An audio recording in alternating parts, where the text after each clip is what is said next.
Friday. We have got a hell of a good show planned for you. Get you to your Father's Day. Kenny, if you are watching on video, Kenny is, in fact, wearing a hot dog button-up shirt. Can't make it up. I mean, it fits. Not totally mad at it because the first thing Kenny said to me outside of, hey, Mike, how you doing today, is I need some picks.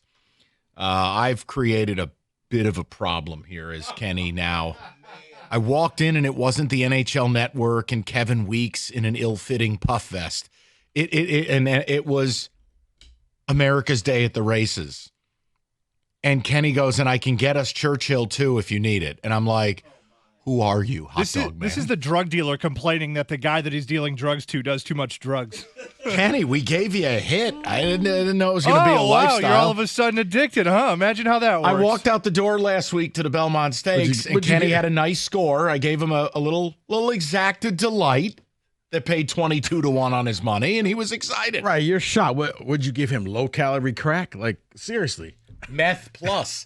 But today, Kenny wants... He won the bet, and now he wants to win more bets with horse racing. Yeah. I'm going to be like Jeff Rieger, except with horse racing. I can see how it's addicting because the races are over in, 2 minutes, and you get to start all over again. A lot of races. Maybe a little too many races. So Kenny will be rifling bets in a hot dog shirt today, but that's not the centerpiece of what we're doing. I want to dive right into Stanley Cup Finals last night. We're not breaking hockey down, so nobody needs to run for the hills. Incredible game, incredible comeback by the Oilers, overtime, the whole bit.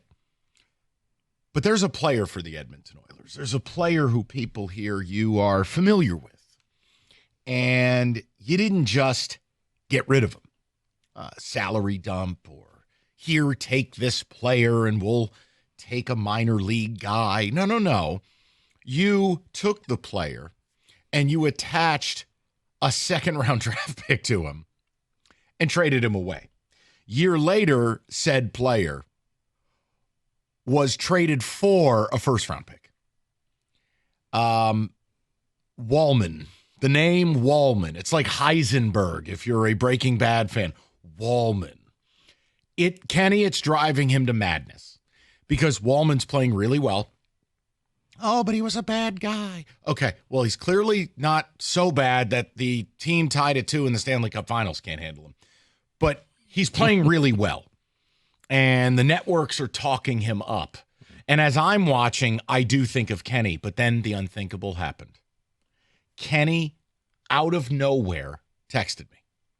And this is 10:30 at night. Kenny's working late at the office, and he's probably a little liquored up, and he texted me.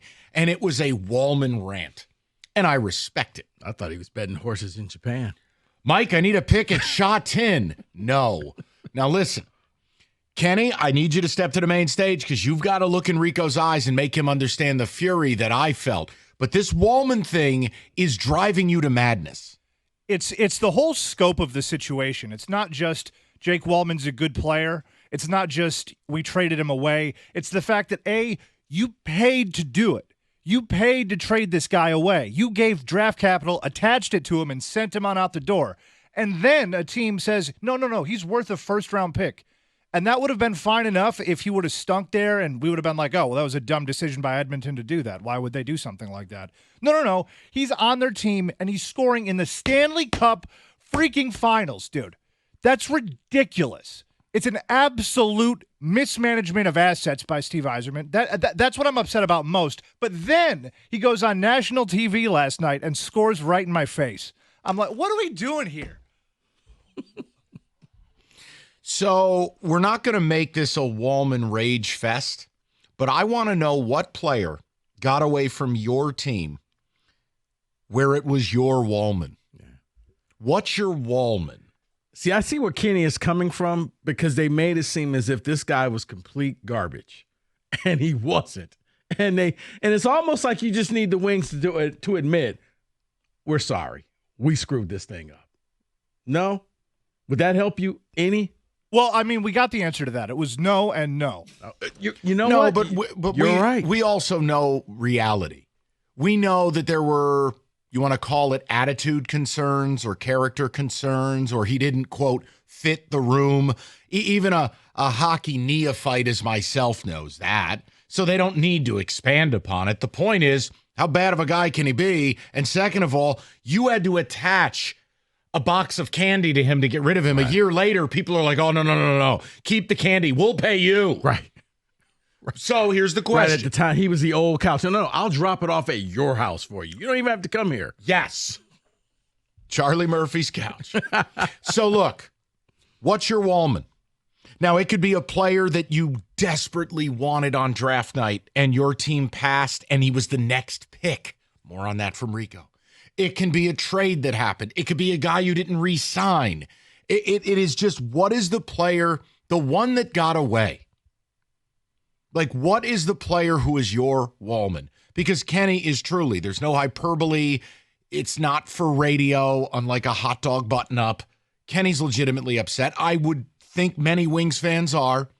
But what's your Walman? Rico, who's the one who got away? Well, I mean, I think the one that we talk about all the time, he's playing in the NBA Finals right now. It's Tyrese Halliburton. We're sitting here saying, and for the record, not in the same draft as Cade. Things could have happened, and with the way the NBA lottery goes, we're like, well, we got to get Cade a help, some partner. You know, you had him. Hey, who did they draft? When did you hang out with Will Smith? Killian Hayes. Who, when I last saw, got released from the French national team. Yeah, he's a baguette salesman. Right. In Lyon. Right. If you get lost looking for the Eiffel Tower, look for the tall guy. He helps you in a little beret. Right. So who is your Walman? David. I mean, I've got one, and I think people know who it is. But no, I have another one real quick, David. This is the one that Rico's going to get attacked, and he shouldn't. I'm going to stand up for this guy. Please say it. In the 2022 draft. Wait. Hold on. Are you going to be able to do this without yelling? I can do it. All right, go ahead. I can. Go ahead. The Lions selected. They passed over Jordan Davis. Oh, no. Jordan Davis goes to the Eagles, the very next pick. The pick before Jordan Davis, the Lions selected wide receiver J-Mo. Yeah. It doesn't feel good. Does it feel good to say that and not get slandered? It does. Okay. And I know. Lions, what are you talking about? J-Mo is all Jordan Davis. Because, you took a defensive tackle in this draft because why? You needed one. Just saying. It ain't like he went to Philly and did nothing. David, what's your Walman? And again, you don't need to make something up. If you're not affected the way Kenny is, or some Wings fans are about Walman, you don't have to say, oh, this is my guy. But I think as fans, we've all had those moments. We have a bit on this show every day, and it's not anger anymore. It's not. It's more of a joke, and we have a ha-ha, and I'm sure some people get bent out of shape. I just don't care. Like, we have fun. Mine is something that's fun now, but it bothers me. It does. As it should. But I want David to go first.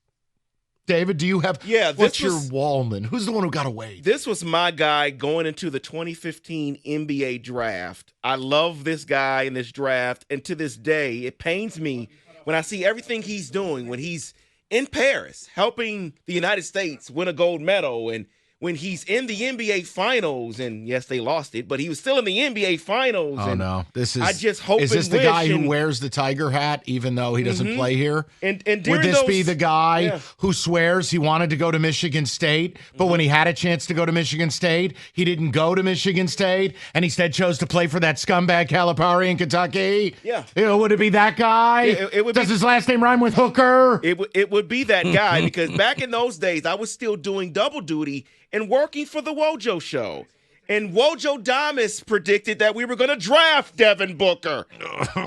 And we didn't. And we took Stanley Johnson instead. Well, yeah. And things. And stuff. Question mark. David, nobody comes from Arizona and Rico, Stanley Johnson. Yeah.